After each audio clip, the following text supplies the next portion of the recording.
I know a lot of you guys are struggling to find bigger clients. This would be my number one tip, is to put the design that you're using in context with something, and it makes it look like you're working with big clients already. It could look something like this. This is for Dominion Energy. And so it's kind of nice to see things in context on a t-shirt, a gold foil thing on a crane. Here's another one for Euphoria. I think it's Euphoria 54, I'm not sure.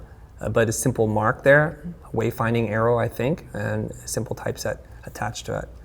So when you're designing a system, whether it's actually for a client or for your portfolio, it's a good idea to try to take the logo and make it live in the real world. So putting the logos into real world applications actually gives it a lot of strength and makes it very believable as some big budget brand.